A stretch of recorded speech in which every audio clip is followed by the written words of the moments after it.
this is a personal itch I need to scratch because it's fascinating to me, and I really believe a lot of people are interested in this. You get on camera all the time and you talk about the 49ers. Yes. And you're very opinionated.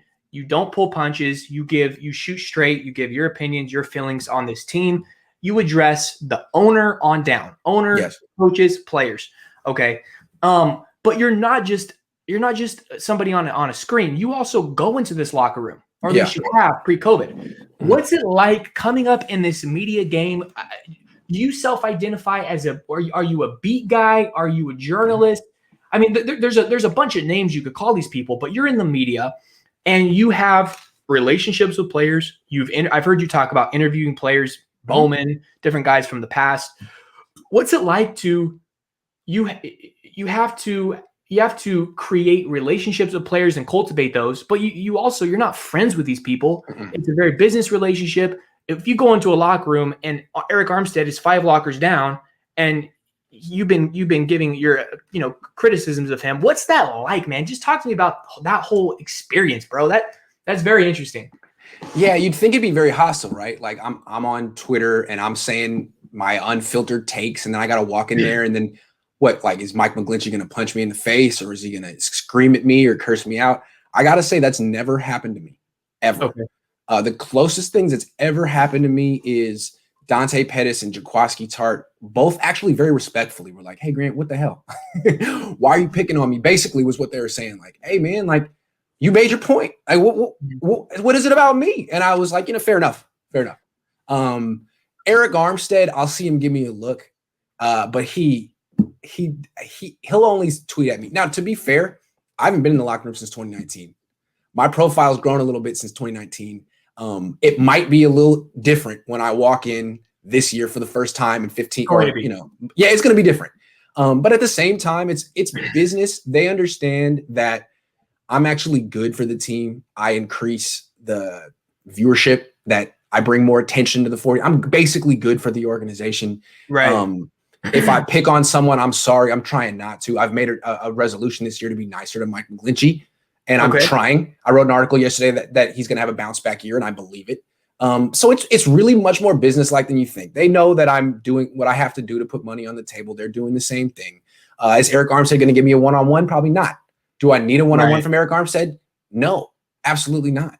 That wouldn't really do anything for me. It'd be great, but no, I don't need that. So I'm not worried that someone's going to punch me.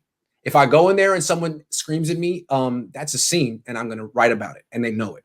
So they don't really want to do it. They just basically leave Grant alone. I don't need to be involved. If he likes me, great. I mean, some people like me.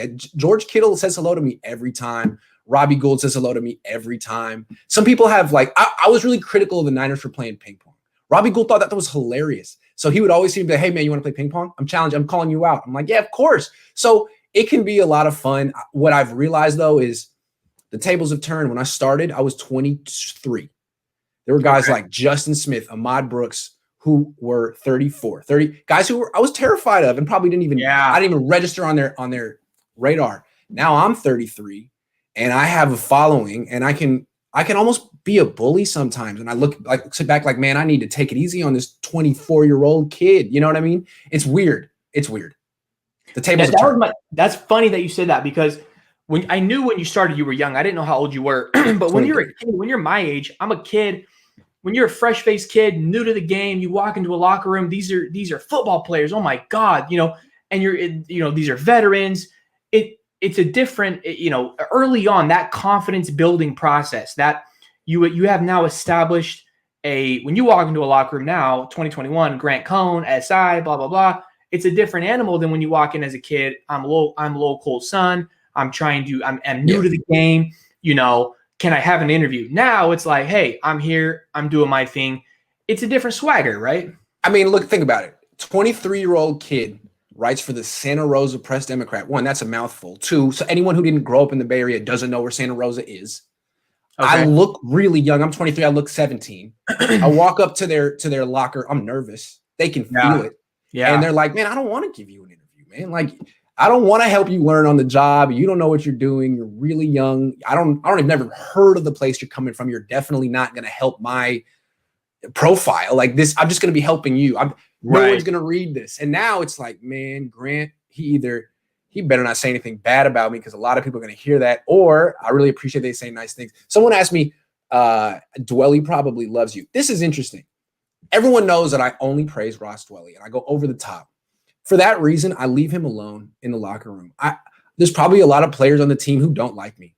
And I don't want Ross Dwelly to get, crap from captains like, hey, man, you're getting preferential treatment in the media. I don't want that to happen to him. So I leave him alone. I've actually talked to Ross Dwelly maybe once. I've spent more time talking to his mom, his dad, his girlfriend's mom. I mean, I know the whole clan, but Ross, I leave him alone, man. And he leaves me alone. It was the same way with Nick Mullins. Nick Mullins would walk by and say, hey, Grant. And I'd say, hey, Nick. But I leave him alone, man. There's a lot of players in that locker room that don't like me. And I don't want them to not like Nick or Ross because of me. Right. Yeah. What's your relationship with Kyle? I don't have one. I don't think he has really a relationship with any writers. He's not shrewd like that.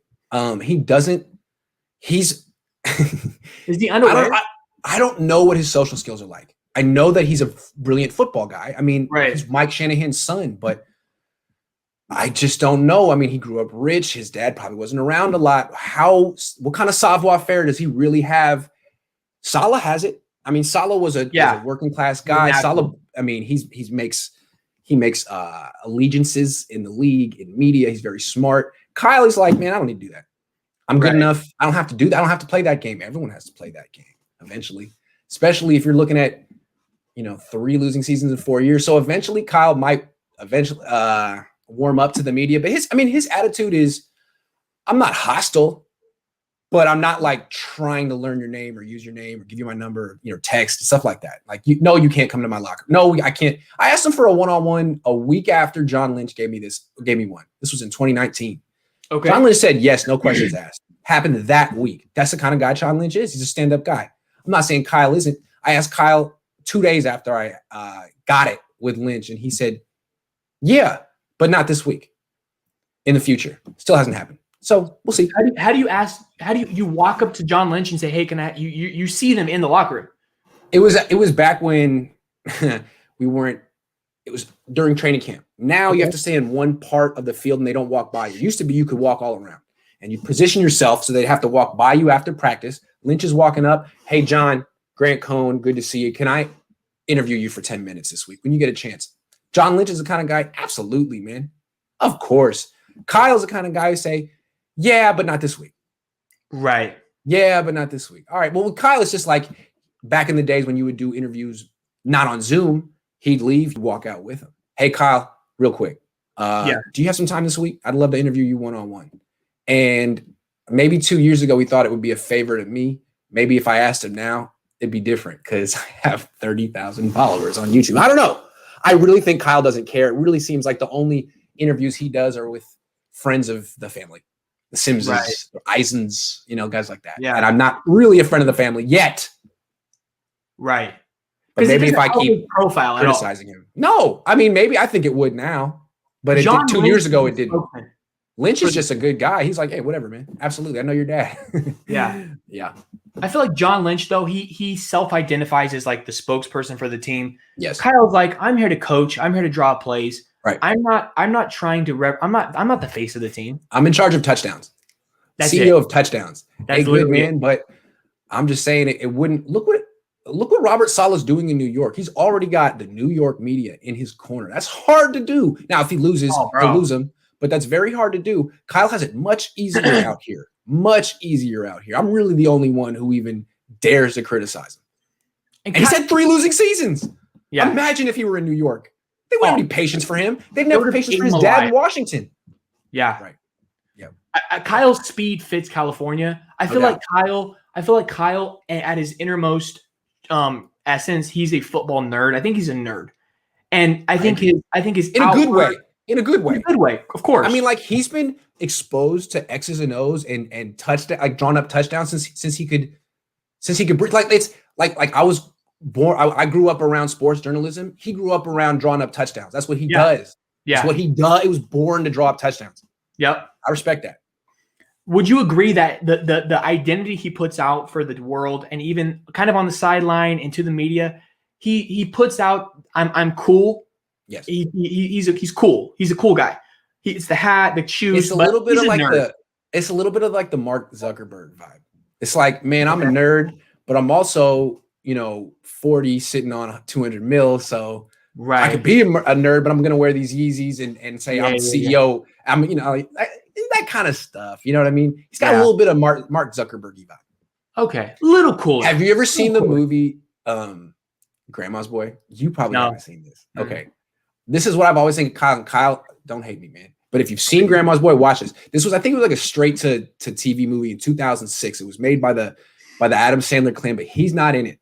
Okay. It's about, it's the main character is the homeless caddy from Happy Gilmore, the guy with anyway, he's in all that Happy Gilmore. He's in all the Adam Sandler movies.